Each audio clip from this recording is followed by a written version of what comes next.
Muy buenas noches a todos, bienvenidos. Nuestra presentación de hoy día ha sido una presentación coordinada con la ingeniera Juana Virués, sobre todo por la misma necesidad y demanda que tienen nuestros productores. La presentación de hoy día tiene un título de Causas del vanamiento del cultivo de arroz y las estrategias de manejo. Nosotros pertenecemos a la Dirección de Investigación y al Proyecto Manejo Integrado de Cultivos y Biotecnología.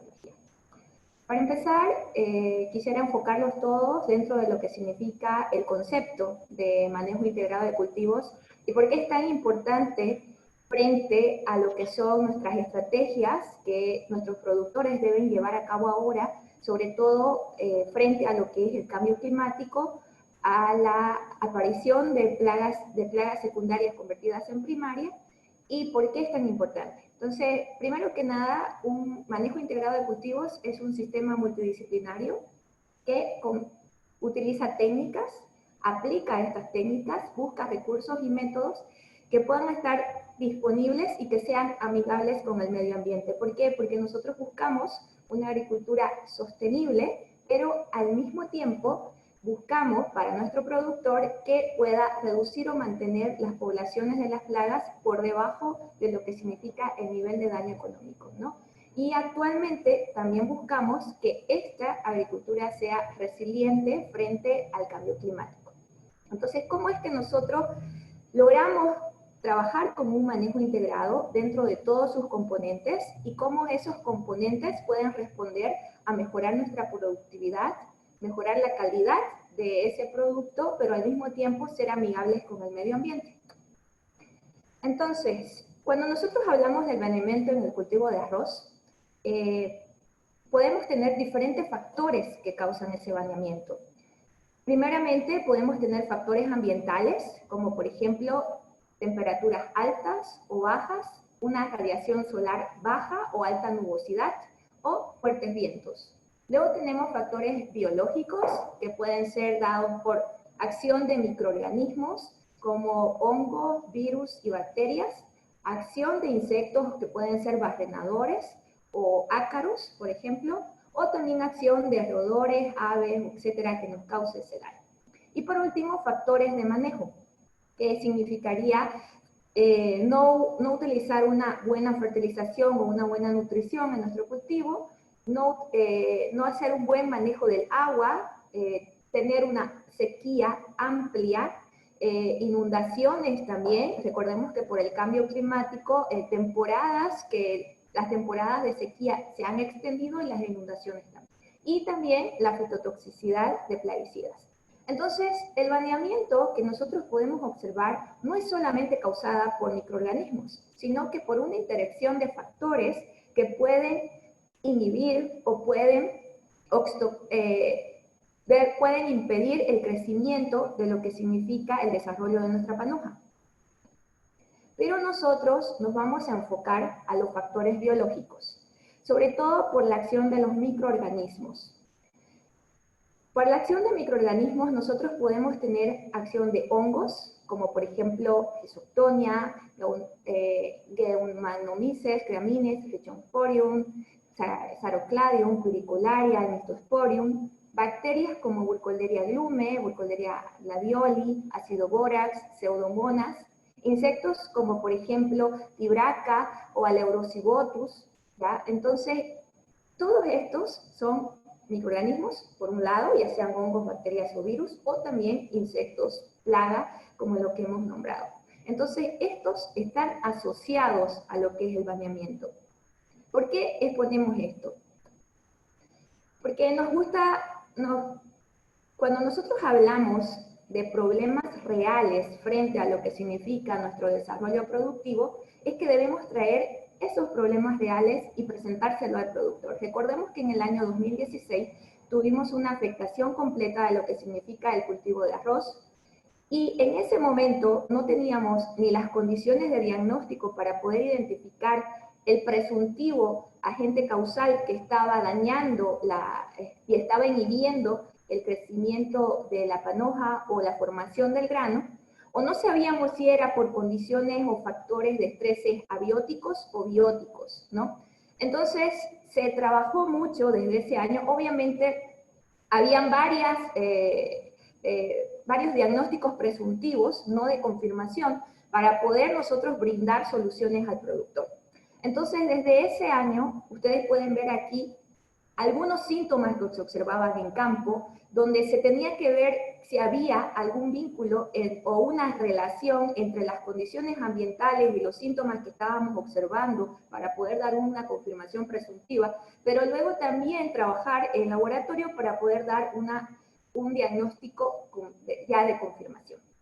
Entonces, acá les vuelvo a mostrar una fotografía del año pasado, cabalmente en Canandoa del 2019.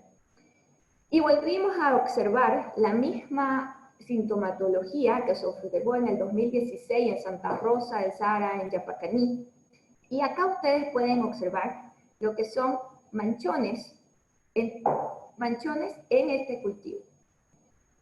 Entonces, cuando nosotros hablamos con los productores, y muchos de ustedes deben estar aquí ahora conectados con los técnicos, cuando nosotros preguntamos a un inicio, muchos nos dicen, desde su criterio, que puede ser por un efecto de condiciones abióticas, es decir, un golpe de un descenso de temperatura, como nosotros le denominamos, llegó el sur, y entonces puede ser que me haya afectado y tenga yo un baneamiento, porque recordemos que el baneamiento también puede ser producido por factores abióticos, ¿no? En este caso, como vimos, la obstrucción o la nubosidad o la falta de radiación solar.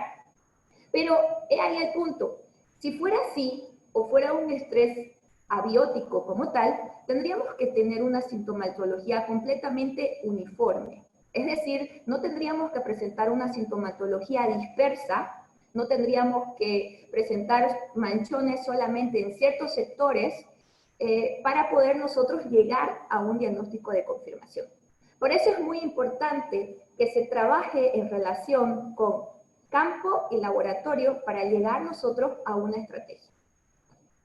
Entonces yo les muestro esta fotografía y acá, por ejemplo, bueno, no es un tipo de charla, digamos, me hubiera gustado, pero si pueden ustedes escribir en el chat, buenísimo, porque si yo les muestro esta foto, en estos años hemos observado que existe, bueno, mucho miedo por un lado. ¿Por qué? Porque ya se tiene una susceptibilidad al presentarse lo que es la bacteriosis o Burkholderia glume. Entonces el productor, a observar de que existe un baneamiento en lo que es su panoja, observar que las glumas cambian de coloración y están mucho más oscuras, lo primero que sospechan es que es bacteriosis, ¿no?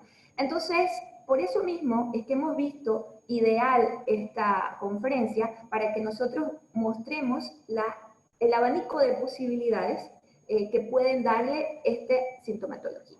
Entonces, si ustedes observan acá, tenemos acá glumas que van desde un color muy oscuro, tenemos igual manchones foliares en las hojas, y además tenemos coloraciones que van desde muy oscuro negruzco hasta un rojizo, ¿no? Entonces, es muy importante levantar esta información en el campo del productor para que nosotros podamos hacer todo lo que significa el seguimiento al patógeno.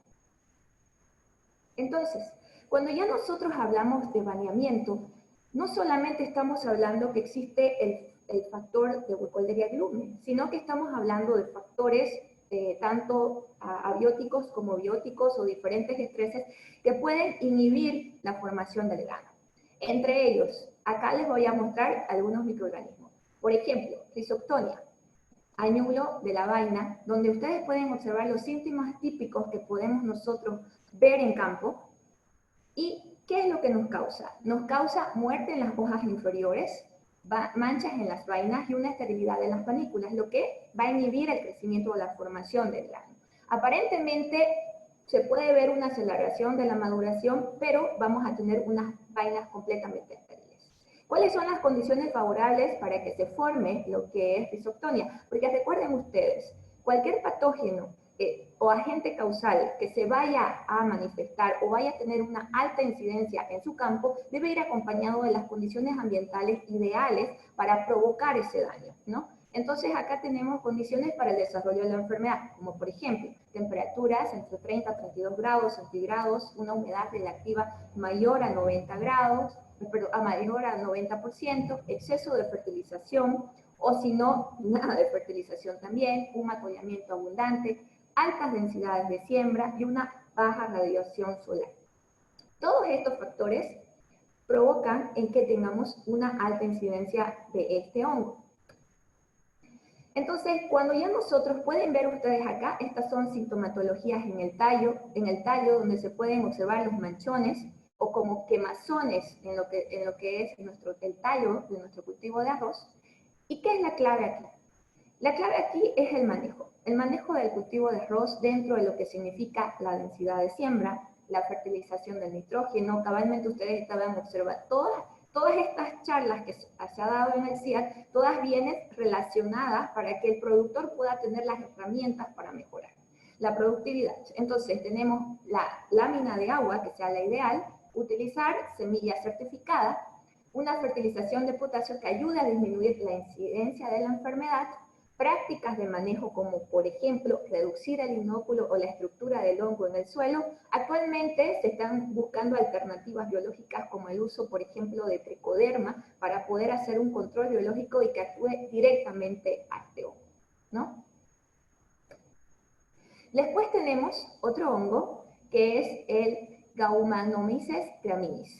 Gaumanomyces graminis, si ustedes se fijan en esta fotografía, se puede y se asemeja mucho a la sintomatología a lo que es rhizoctonia. Acá se pueden observar lo que son en el hongo los peristecios, que ya es el signo de este hongo en campo. ¿Qué es el daño que causa? Este hongo causa una pudrición en el tallo y las raíces y retraso en el crecimiento de las plantas. ¿Cuáles son las condiciones para el desarrollo? Suelos estériles, con poca actividad microbiológica, quiere decir que no existe una rotación de cultivo, no se hace un manejo de las temperaturas entre 25 a 30 grados y una alta humedad en el suelo, deficiencias nutricionales o exceso de fertilizantes nitrogenados.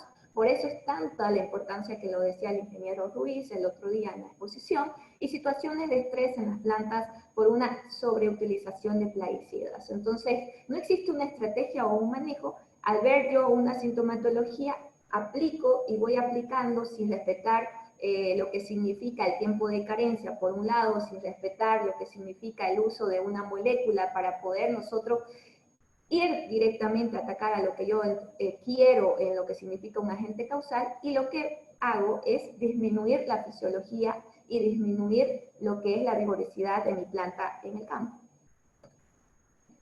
Entonces, para este hongo, acá pueden observar ustedes, estos son los manchones que les digo yo, es muy parecido a Rhizoctonia solani, son manchones o directamente son manchas en tallo completamente necrosadas, y estas manchas, ¿cómo es que nosotros podemos hacer el manejo, no? El manejo puede ser un manejo óptimo con lo que es densidad de siembra, fertilización nitrogenada, una lámina de agua óptima, uso de semilla certificada.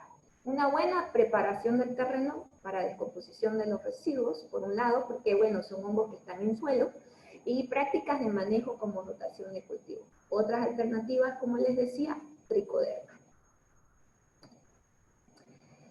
Acá tenemos otra fotografía de qué es el Mystosporium. Nosotros lo conocemos como el Mystosporium, que es Bipolaris oryza, que esto lo observamos en campo, ¿no? Entonces, las características o la sintomatología típica que podemos observar nosotros en las hojas, eso nos ayuda a identificar al hongo, ¿no? Al patógeno.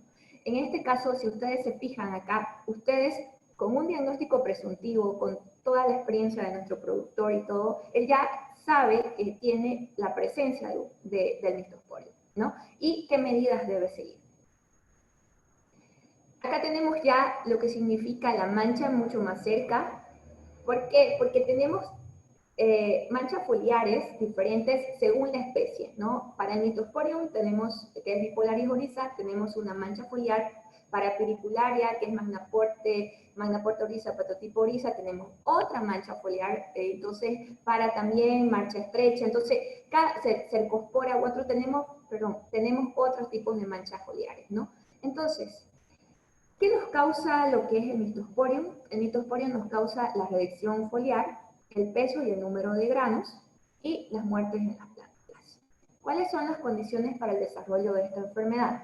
Que los suelos sean estériles, con poca actividad microbiológica, temperaturas entre los 25 a 30 grados, humedad relativa entre el 80 a 90%, suelos secos, que es una de las grandes características que tenemos, porque manejamos nuestro arroz, que no es lo ideal, pero seguimos con este arroz bajo secano, suelos deficientes de potasio y silicio, alto y bajo nivel de nitrógeno que ayuda a favorecer la enfermedad.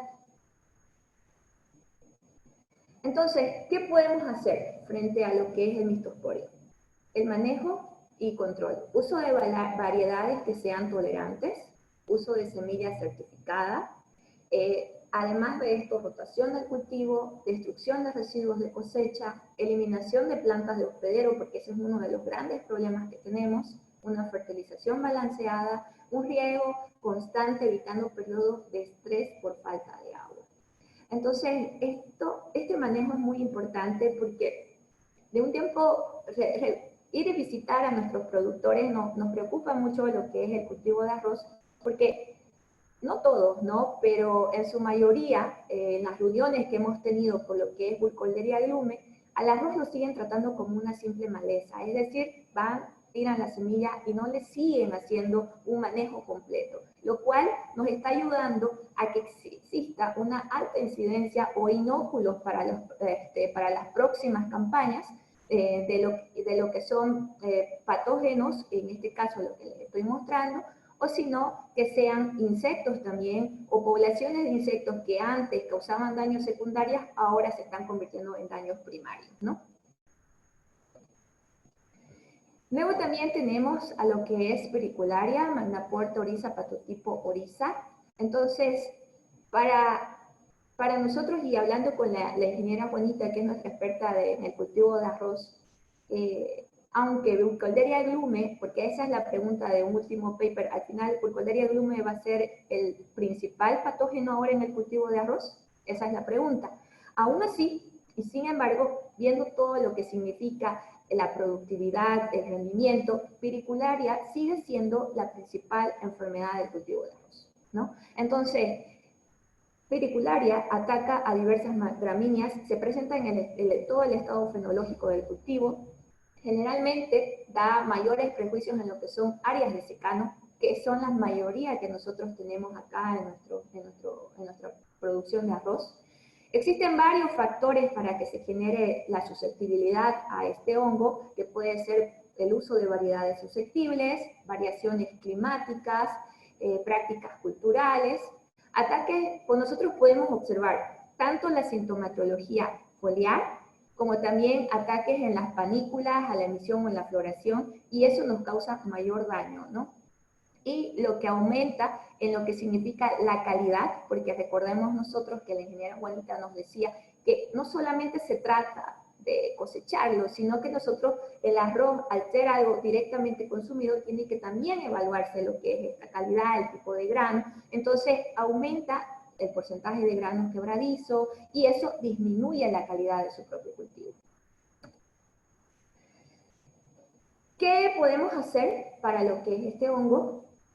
Manejo y control, aplanamiento y sistematización del suelo, por un lado, dimensionamiento adecuado de los sistemas de riego y drenaje. Eso es muy importante. Trabajar, por ejemplo, con cosecha de agua, ver las opciones de que nosotros sí establezcamos lo que es ya arroz para riego. Fertilización adecuada, siempre en una época normal, donde la radiación solar nos permita a nosotros obtener buenos rendimientos, preparación anticipada del suelo, una semilla de buena calidad, tratamiento de semilla y aplicación de fungicidas, realizando lo que es una aplicación secuencial según lo que usted observe, pero siendo muy enfático en lo que es la incidencia, y no solamente la incidencia, sino la severidad de la enfermedad en su campo. Y acá tienen una fotografía para que ustedes mismos observen la diferencia de los manchones foliares que se puede tener de Pericularia y el Mythosporium. Por ejemplo, particularia, ustedes pueden observar que existe una mancha foliar elíptica, donde acá, por ejemplo, en el centro es un color completamente blanquecino, y además aquí se brindan unas aureolas que van desde un color amarillento. A diferencia de Mythosporium, que es una mancha más redondeada, donde hacia el centro se ve completamente oscuro, y estas son las diferencias para que nosotros podamos observarlo en campo. Así, igualmente, al ser diferentes especies, las estructuras morfológicas observadas en microscopio son totalmente diferentes, ¿no? Acá tenemos otro hongo que causa lo que es la pudrición de la vaina, que es Sarocladium oryza, que este era uno de los que al inicio, cuando empezamos a hacer el levantamiento de información, participamos muchas personas, fue un equipo interinstitucional para poder responder a lo que es la problemática de Burkholderia biume. Entonces, era uno de los patógenos que se tenía la hipótesis que podría estar vinculado a lo que es este baneamiento, ¿no? Entonces, ¿por qué? Por las mismas condiciones, las condiciones ambientales que necesita la bacteria para poder llegar al inóculo ideal y causar el daño. Aquí está Sarocladium oryza, si se fijan ustedes, sí provoca un baneamiento, pero las glumas tienen un color completamente negruzco, a diferencia de glume, ¿no? Entonces, acá sí observamos una reducción, muertes en las plántulas. ¿Cuáles son las condiciones para el desarrollo? Alta densidad de siembra, temperaturas entre 20 a 25 grados, humedad relativa del 80 al 90, deficiencias nutricionales, que existan malezas como hospederos y un alto o bajo nivel de nitrógeno que ayuda a favorecer la enfermedad. Entonces, con todos estos factores, donde nosotros observamos en campo que ese baneamiento no es solamente dado por Burkholderia biume, es que debemos ver la necesidad y la importancia del diagnóstico para poder hacer una estrategia de manejo, ¿no? Una estrategia de manejo que pueda ser acompañada de todos sus componentes, pero ninguna estrategia de manejo puede ser llevada a cabo si no tenemos nuestra primera herramienta. Nuestra primera herramienta, y eso es algo que debemos nosotros como productores, centros de investigación, técnicos, tiene que ser el diagnóstico. Pero el diagnóstico nos va a permitir que nosotros manejemos un problema. Entonces, al manejar un problema, vamos a poder cumplir varias cosas, como por ejemplo, reducir los efectos negativos en el medio ambiente, observar cuál es la importancia y la magnitud del problema. Es decir, que si yo estoy observando cierta sintomatología y haciendo una evaluación en campo, tengo que determinar si al final ese agente causal, ese insecto plaga, me está dando, es secundario, es primario, es potencial, es clave, no lo es, para poder yo determinar el umbral económico, ¿no? Entonces, con eso yo debo determinar medidas de control que sean efectivas, que respondan a la realidad y le brinden solución a la estrategia. Además de eso, no puedo yo hacer nada si no realizo investigación. Entonces, el diagnóstico va acompañado del costo y beneficio que realiza una investigación para que yo pueda optimizar los recursos y llegar a identificar qué es lo que me está causando el daño en mi cultivo. Entonces, como yo les hablaba, el primer laboratorio es el campo, siempre va a ser así. Y eso es para todos. ¿Por qué? Porque en el campo ustedes hacen un levantamiento, hacen un diagnóstico presuntivo, pueden ustedes determinar con cierta sintomatología el agente causal, donde pueden ustedes examinar el campo, sus alrededores, hacer un monitoreo continuo, identificar la especie o la variedad que está enferma. Si en sus tablones ustedes han sembrado diferentes variedades y una se está comportando de otra, tiene que haber alguna razón. Va a ir descartando posibilidades o hipótesis para que ustedes puedan determinar ese diagnóstico presuntivo. Ver la distribución geográfica de su enfermedad, como le mostré en la anterior fotografía, si era dispersa, si era uniforme, todo lo que es la distribución espacial en campo. Examinar las plantas de manera individual, no solamente de una manera donde evaluemos la incidencia total, sino una manera individual donde ustedes puedan ver la posición de los síntomas, de los signos y evaluar la misma severidad de ese agente causal. qué prácticas, y todo va acompañado, qué prácticas agrícolas están realizando, si están haciendo una fertilización, si hacen riego o no lo hacen, qué control químico, en ese manejo, en esa estrategia de control químico, qué están utilizando, cuándo lo están utilizando, son secuenciales, no son secuenciales, entonces eso es muy importante. Entonces, ningún diagnóstico presuntivo puede ir solo de la mano. Necesitamos que vaya de un diagnóstico de confirmación. Y eso es lo que se debe realizar. El diagnóstico de confirmación puede ir acompañado de lo que es el diagnóstico tradicional, donde ustedes pueden hacer ya el aislamiento en laboratorio de ese agente causal. Ese diagnóstico puede ser a nivel macroscópico, observando o describiendo lo que son los síntomas y los signos. El diagnóstico microscópico puede ser la observación de las estructuras del microorganismo fitopatogénico que ustedes están aislando. Y eso nos ayuda a determinar o qué estrategias vamos a nosotros llevar a cabo en el manejo de nuestro cultivo. Se emplean diferentes técnicas de diagnóstico que pueden ser desde el empleo de medios selectivos, que pueden ayudarnos a cuantificar la población de ese agente causal. En este caso, nosotros acá estamos con un proceso desde lo que es la toma de muestra en campo, el aislamiento puro y por último la observación microscópica. Entonces, eso nos ayuda a nosotros a determinar a nivel taxonómico, por lo menos para llegar a género. Y en hongos es mucho más fácil, podemos llegar a esta especie cuando nosotros hacemos observaciones microscópicas. Pero cuando ya hablamos de patógenos sistémicos, como por ejemplo bacterias o virus, es completamente casi imposible. Entonces sí o sí nosotros debemos tener y adicionar una herramienta más que es el diagnóstico molecular, ¿no? Entonces el diagnóstico molecular ya se realiza en Santa Cruz, en el laboratorio del CIAR, y cabalmente en el año 2016, cuando tuvimos este problema de Burkholderia glume, no lo teníamos a disposición. Entonces no puede ser, era como que todos, entre todos el comité interinstitucional, los técnicos, decíamos, bueno, ¿cómo puede ser posible que estemos en el año 2016 y no tengamos las herramientas necesarias para poder identificar nuestros propios patógenos en nuestro país o en nuestro departamento? Entonces, el año 2019 se volvieron a manifestar estos mismos síntomas y eso nos ayudó a determinar si teníamos presencia o no presencia de esta bacteria. Entonces, el diagnóstico molecular que nosotros realizamos se basa en todo lo que es el análisis del ADN o el ARN y lo hacemos mediante reacción en cadena de la polimerasa, que es el denominado PCR. Realmente, ahora creo yo que va a ser mucho más fácil y sé que ahora ustedes, ya esta palabra va a ser más normal para ustedes porque con lo que es la pandemia, PCR se ha vuelto en una palabra en nuestro lenguaje diaria, rutinaria. Entonces, ahora sí me siento que ya ustedes van a ver la importancia de lo que significa el diagnóstico molecular, no solamente en patógenos que afectan a la salud humana, sino en patógenos en nuestra sanidad vegetal. Entonces, nosotros analizamos genes con estos marcadores moleculares utilizando la reacción en cadena de la polimerasa o regiones específicas mediante un primer o un iniciador o un cebador que tienen segmentos cortos de ADN que nos ayudan a ubicar físicamente ese fragmento y así determinar si es positivo o si tenemos presencia o ausencia del patógeno.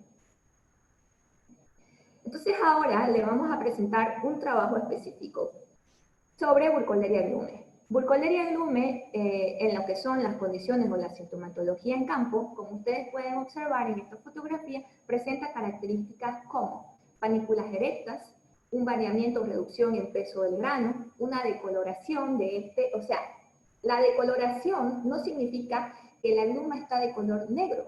Si ustedes se fijan, generalmente la gluma se va hasta un color pajizo o un color rojizo, pero no un color negruzco. Entonces, eso es muy importante para que cuando ustedes lo vean en su campo. Y otra identificación importante es la hoja bandera sana. Está completamente verde. Entonces, el raquis está verde también, existe esterilidad en las flores y se inhibe la germinación de la semilla. ¿Cómo es que se transmite? Se puede transmitir por medio de semilla, por medio de agua de riego. Esta dispersión puede ser por viento, durante la lluvia, contacto entre panículas, o si no, también prestándose diferentes maquinarias entre productores, digamos, ¿no? Es un organismo epífito y generalmente ustedes van a observar la presencia en la floración. Por eso es que es tan preocupante, porque ustedes van a observarla solamente cuando ya vean el daño directo, ¿no? Entonces, la prevención y el manejo es la detección temprana para que se pueda hacer una estrategia. Existe una mayor virulencia en la emergencia de la panícula y el daño será proporcional a la cantidad de inóculo en la bacteria. Algo que sí me gustaría hacer hincapié, y eso recientemente una estudiante ha defendido su tesis en la universidad, en la UNABOL, donde hemos establecido en condiciones in vitro la inoculación para luego hacer lo mismo, esas réplicas ya en campo y apoyar a lo que es el programa de fitomejoramiento. Entonces, una de las cosas más importantes para que nosotros podamos observar el daño es, uno, la concentración del inóculo, y dos, las condiciones ambientales ideales. Ambas tienen que ser las ideales para que se manifieste el daño por Burkholderia glummi.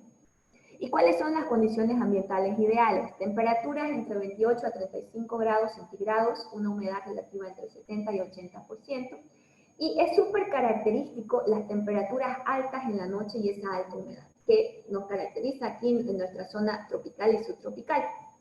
Entonces, si nosotros tenemos esas condiciones ambientales ideales, el inóculo sí va a llegar a una concentración que va a producir el daño en lo que es nuestra panícula.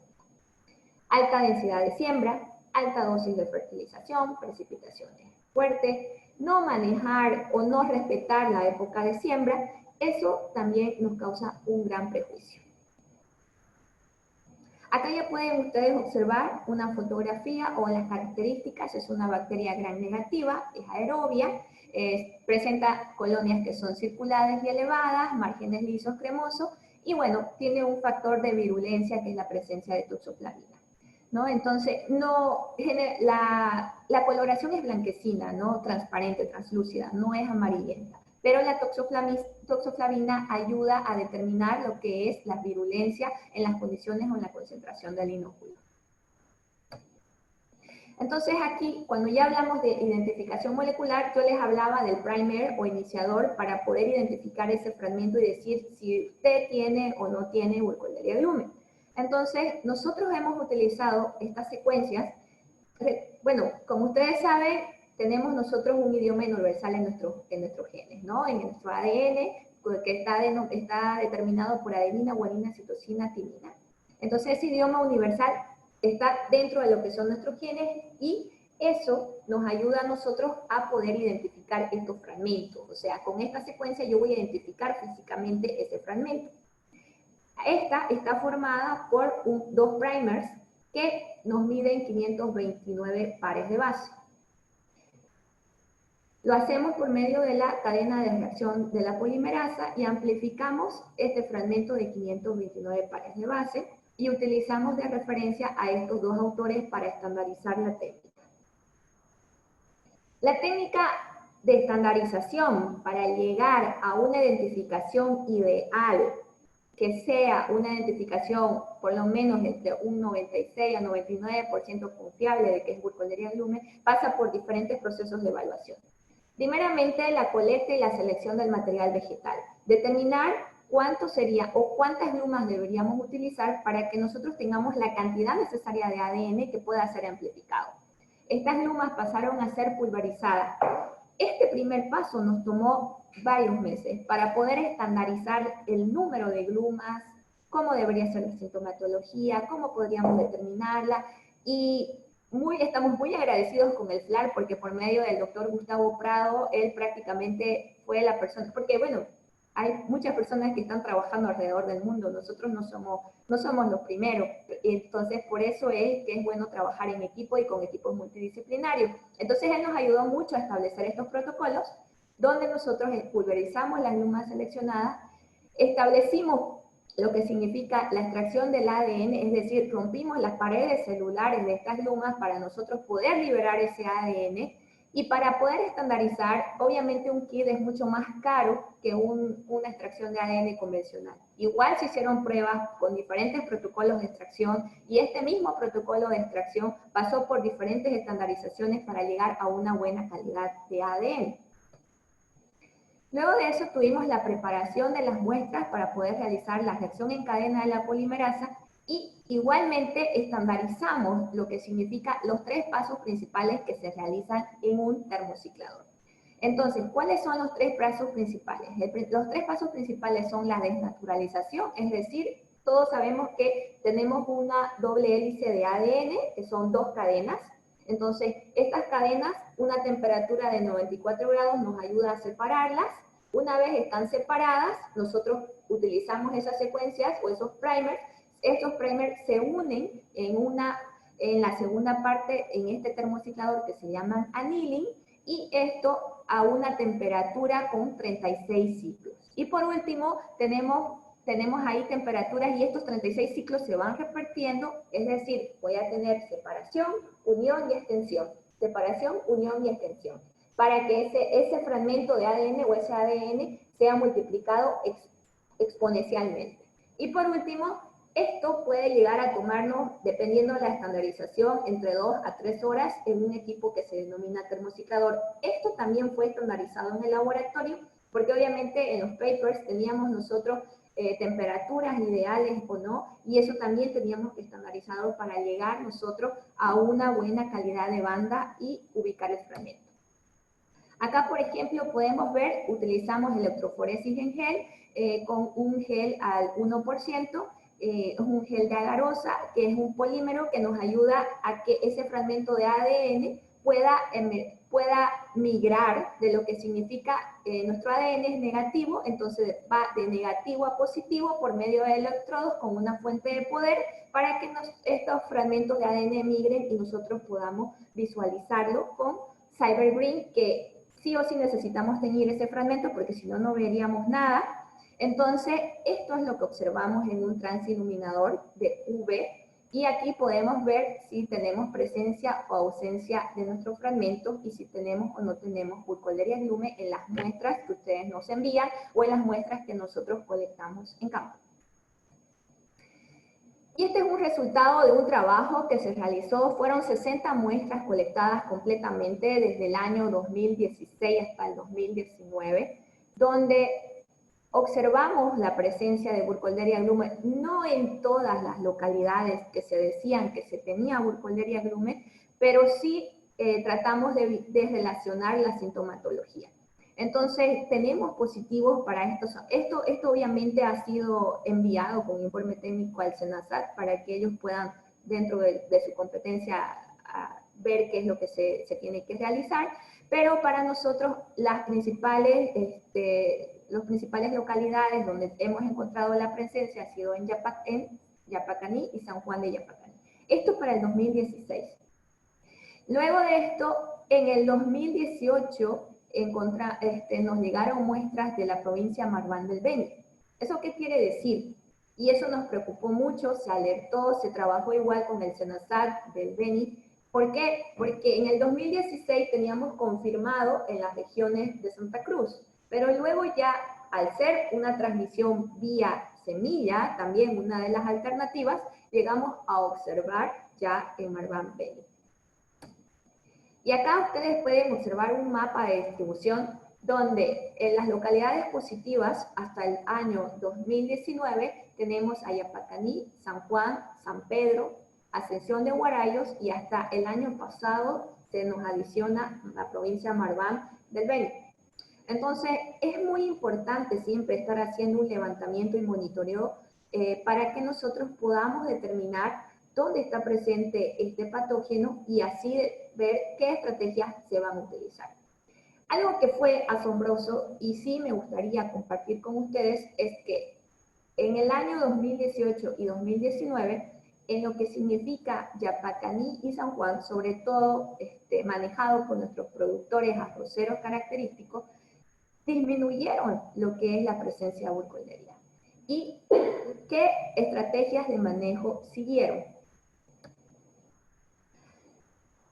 Cuando nosotros ya hablamos de Burkholderia glume, y si a ustedes le dicen que si ustedes aplican cierto producto y van a poder controlarla, les digo que es negativo. Prácticamente es negativo. Estamos hablando nosotros de una bacteria que si llega a una concentración ideal con condiciones ambientales ideales, es completamente imposible nosotros hacer una aplicación y poder controlar. ¿Cuáles son las estrategias? Y eso es lo que nosotros queremos compartir con ustedes. Las estrategias es el manejo integrado. El manejo integrado para que nosotros podamos disminuir lo que es la presencia de esa bacteria. Es decir, que si ustedes se fijan, con Burkholderia glume, no solo viene una interacción de factores que nos determinan la presencia de la enfermedad o del agente causal en campo. Entre ellos está la variedad que ustedes utilizan de arroz, por un lado, el clima o las condiciones ambientales, tanto de temperatura como de humedad relativa, la cantidad de inóculo que va a permitir va a permitir obstruir los haces vasculares, es decir, que el inóculo va a incrementar, va a obstruir los haces vasculares y no va a haber formación de grano en la panícula, y el manejo del cultivo son determinantes. Es decir, que si nosotros, como productores, sobre todo con los productores que tienen de 20 hectáreas para abajo, seguimos tratando al arroz como una maleza sin ningún manejo, van a tener presencia de Burkholderia cada campaña si no se respeta lo que es el manejo integrado. ¿Qué otra cosa podemos determinar con este trabajo de investigación? Que el diagnóstico molecular es clave, es imprescindible, es necesario para que nosotros podamos aislar el ADN y con esta técnica de reacción en cadena polimerasa, que prácticamente ya ahora existen técnicas como el secuenciamiento y otras que están mucho más avanzadas, nos ayudan a detectar a este patógeno. Es decir, que es una herramienta potencial para trabajar en estrategias de manejo. Y no solamente debería estar enfocada, no solamente estamos trabajando con Burkholderia glume, sino con otros agentes causales o agentes principales en nuestros cultivos. ¿Qué estrategias podemos nosotros utilizar para combatir a Burkholderia? Un diagnóstico específico, es decir, que no sea un diagnóstico presuntivo. Ustedes mismos están viendo en la fotografía que les mostré anteriormente, visitando a nuestro productor, prácticamente él estaba completamente asustado al ver que había abanamiento, pero las panículas estaban de un color negruzco completamente. Entonces, siempre hay que hacer una evaluación, un aislamiento y una identificación de cuál es el agente causal que le está dañando a su cultivo. Y eso debe ser complementado con un manejo integrado. Lo que se debe también hacer e incluir es la determinación de variedades resistentes o tolerantes. Actualmente el FLAR está trabajando en esto. También están trabajando en la Universidad de Luisiana en Estados Unidos, porque tiene muchos problemas de Burkholderia en Estados Unidos. Entonces están tratando ya de buscar lo que son las variedades tolerantes.